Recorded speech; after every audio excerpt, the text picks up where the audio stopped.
Hey everyone, this is Jack Bourne, founder of Dublin Funnel, and I'm back with Dan Henry. And this is the advanced session. So you're going to learn what's been working for Dan and his team when it comes to taking a high quality lead for a high ticket offering and bringing that person across over that chasm and making them a client. So Dan, great to have you here. Thanks for sharing this. Hey man, how you doing? Yeah, so let me just dive right in. So I have a very different sort of unorthodox view of sales.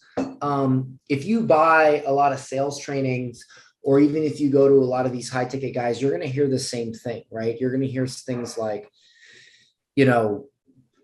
it's all based off arguing with the customer, right? Like people will say, well, what about this or what about that? Or they'll have this or that objection. And it's all based on numbers, and it's all based on sitting there and saying, well, okay, if this happens, say this. If that happens, say this, right? And that's good. It works. But I've discovered a higher level of selling. And that higher level of selling is basically instead of trying to find your ideal customer, what you want to do is you want to create your ideal customer. So good companies find their ideal customer. Great companies create their ideal customer, especially when there's not enough customers out there. So what that means is that if you look at the most successful companies, you'll find that they all base their customers off of an identity. What that means is they create an identity and they teach their customer how to become that identity, and then the sale becomes easy. So let me really dive into this because I think it's hard to understand at first glance. Yeah. Let me give you an analogy. If you wanted a Christian to go to church, it wouldn't take much convincing to get a Christian to go to church. Why? Well, because they already believe. They already believe in God. It's their identity. Yeah. Right. That Christians go to church. That's just what Christians do. Now, if you were going to ask an atheist to go to church, that'd be very hard to get an atheist to go to church. Why? Because they don't believe in God. So why would they go to church, right? So the first step to get an atheist to go to church is to get them to consider at least that God exists. Because if they don't, why would they go to church? Right. So that's the thing, is that most people try to just get you to go to church. And I'm using this as an analogy, right? So what is one of the most popular, if not the most popular, fitness movements right now? I'm blanking, but CrossFit. CrossFit, okay? It's also one of, if not the only gyms that base their customer on an identity. Like Planet Fitness and all this, they're just gyms. But CrossFit, once you're a CrossFitter, once you become a CrossFitter and you adopt that identity, the only gym you go to is a CrossFit gym. That's it, right? And so that's the thing. I mean, even Apple started out as a computer for designers, video editors. I mean, they said, like, are you a creator? This is the computer for you. Apple, think different. Even in the biography or the both movies about Steve Jobs, he would argue with his engineers and say, I don't care. The engineers would say, well, people who buy computers, they want to change out their CD-ROMs. They want to do this, they want to do that. He's like, I don't care what they want, because it's not about what people want. People want what you tell them to want. That's what Steve Jobs said. And it's because he knew that if he could create an identity, if he could create his customer, he could sell as many computers as he wanted. Because back then, only computer nerds bought computers. And today, people buy computers. Everybody buys computers. And if you're a graphic designer, an editor, a video editor, 99% of the time you have a Mac. You just do. So the thing is that I learned that instead of arguing with a customer, I just show them how to become a customer I don't need to argue with. So let me give you an example. One of the things we teach at my company, getclients.com, is how to raise your prices and get higher ticket clients. And so we have a program where we work with you to raise your prices and get higher ticket clients. Well, I could sit here all day long and argue with you on why you need to raise your prices. But if I teach you how to become a high ticket seller, if I teach you how to become that person, I don't need to argue with you. So I did a challenge. It was a 5-day little virtual challenge a few months ago. We spent $15,000 in ads and we did $850,000 in sales. And the reason why I believe it converted so good was because when I got up there, I said things like, for instance, I said, okay, so one of the things that you must understand to be a high ticket seller is that in order to sell something to somebody for a high price, you must be the type of person that buys things for a high price. If you expect somebody to pay more for your offer, you need to be able to pay more for somebody else's offer. So high ticket sellers are also high ticket buyers. You're just a hypocrite if you don't do that. So what did I do there? I showed people that in order to become a high ticket seller and make way more money, they have to be a high ticket buyer. So once they adopt that identity and all the accoutrements that go with it, and we pitch them on a high ticket offer, they're not going to say to themselves, well, that's too much, because they've already adopted the identity that to be a high ticket seller, they must be a high ticket buyer. And that is just a part of being a high ticket seller. And so another thing I taught them was, I call this the genie analogy, because people say, well, I just don't think my offer is worth that much. I'm like, well, this is because you think like a low ticket seller. Let me teach you how to think like a high ticket seller. I said, imagine you're walking on the beach and there's a genie lamp, right? And let's say 10 of your ideal clients are standing on the beach and they have that genie lamp and they rub the genie lamp and out pops the genie. But here's the thing about this genie. He's having a bad day and he's also a capitalist. So he says, all right, I'm only going to give out one wish, not 3. And I'm going to make you all bid on the wish. So you all have to bid, and then whoever submits the highest bid, I'll grant your wish. Now, let's just say that that wish was the exact problem that your program solves, right? So if you have 10 speakers standing on the beach and your program teaches them how to make more money speaking, then they're going to raise their hand and say, well, my wish is to make a bunch of money by being a speaker. So now the genie says, all right, everybody bid. So what you think is, what is the highest bid? What is the highest bid that it would get to? And so when I ask this question, people will say, oh, $10,000, $5,000, $20,000. And I say, well, what do you charge currently? They say $500, $1,000. I'm like, so you know that if the most, like if you put those 10 people there, the bid to get the problem solved that your program solves would be $10,000. That's the highest it would go. That's what people are willing to pay, but you only charge $1,000. So I say, well, what that tells me is that, how can you expect your customers to know your worth if you don't know your worth? So you see, what I'm doing is I'm teaching them how to, they're not going to buy from me because they don't think they're worth it. They don't think they can charge that much. They don't think that they can find high ticket clients. They don't think they think it's crazy to invest. I mean, I charge $100,000 for personal coaching, and I've sold a ton of them. Like prior to me speaking with those people, they didn't think they would ever invest $100,000 in coaching, right? All the way down to like $10,000 for a program we might charge.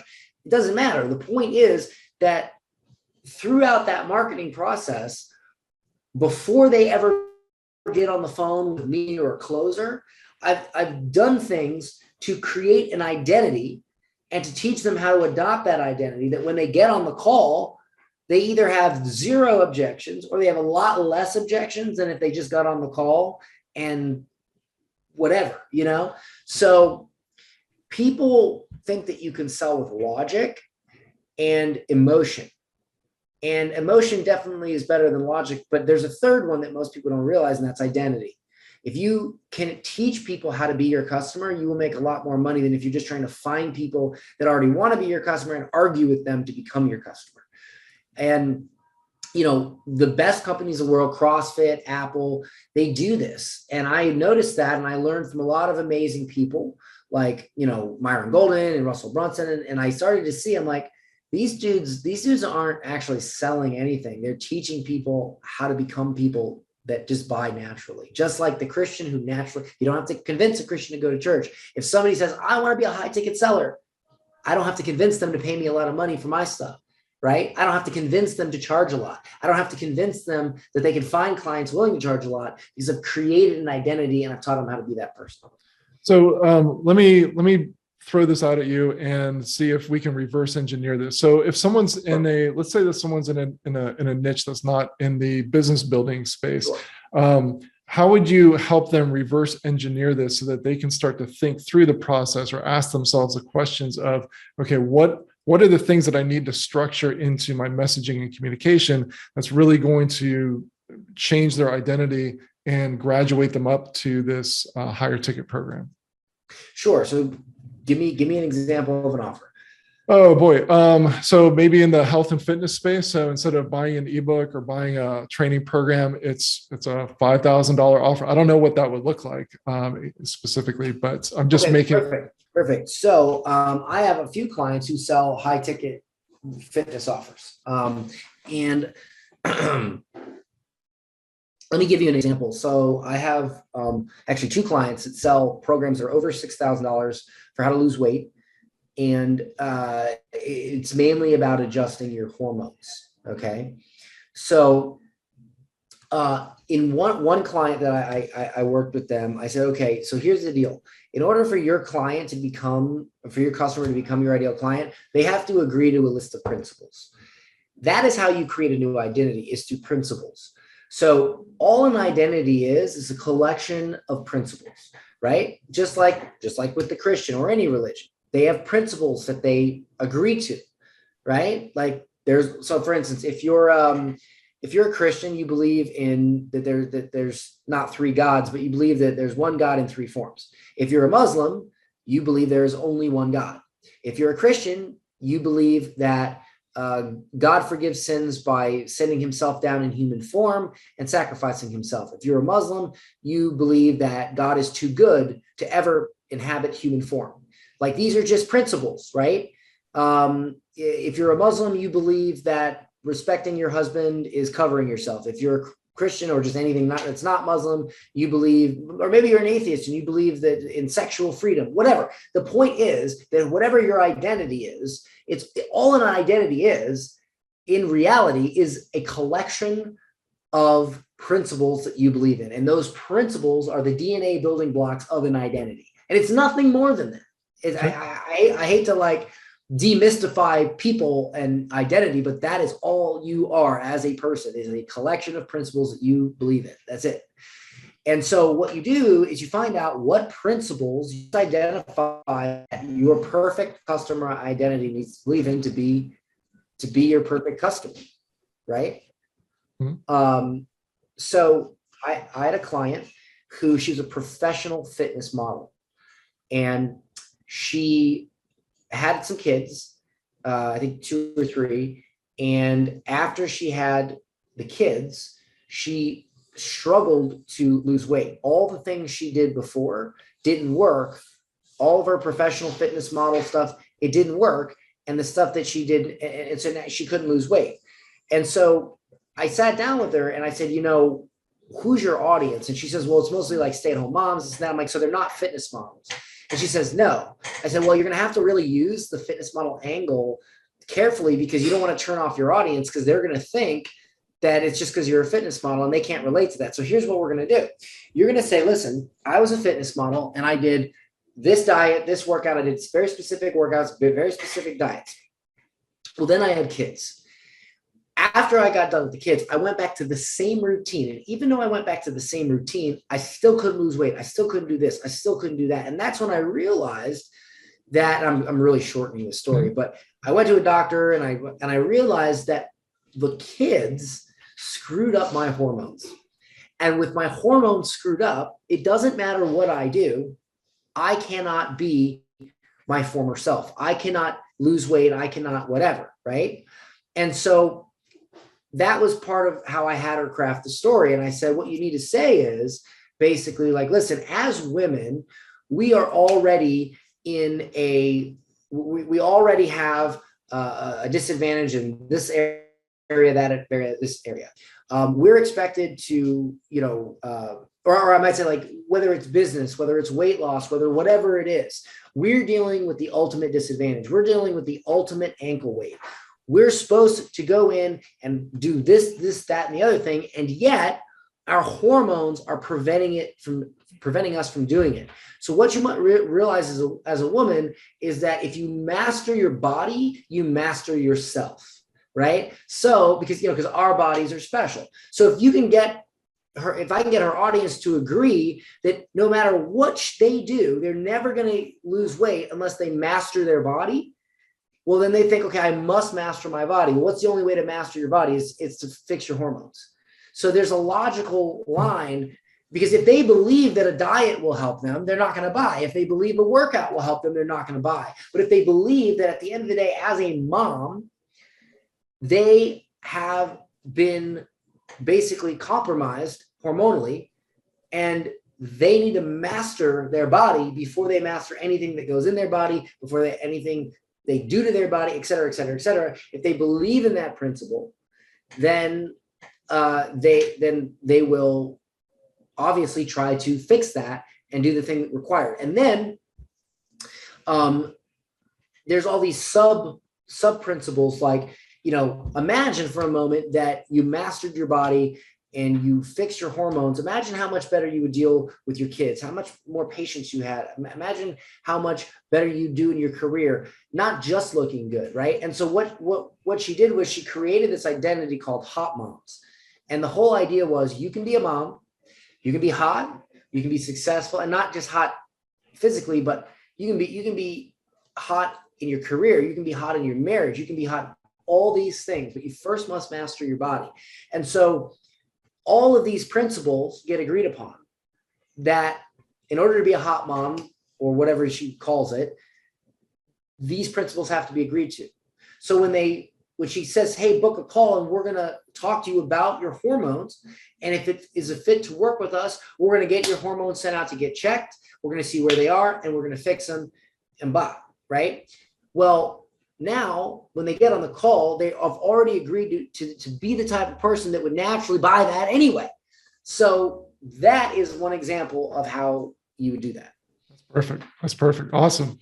Dan, this has been really, really enlightening. Thank you so much for sharing that. Thank you for letting me put you on the spot. You handled that like a champ, and I really feel like the way that you work through that really shows your grasp of of what you're teaching. So I really think that's also going to help everyone understand how that works, not just in because I've talked with some people where they've figured things out for their funnel, right? But like, you try to replicate it somewhere else in a different industry, and it's not going to work. So I really appreciate you going through that in a totally unrelated marketplace. So Dan, is there anywhere else that you want to send people who are interested in learning more about what you do?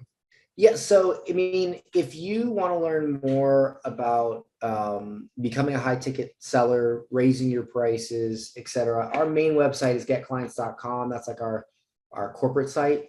But if you go to highticketselling.com, that's highticketselling.com. We do have a little training where I go over some of this stuff.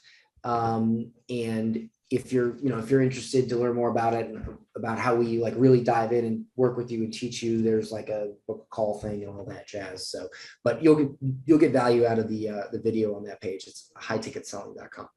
Perfect. Awesome. Dan Henry, thank you so much. Awesome, man. Thank you.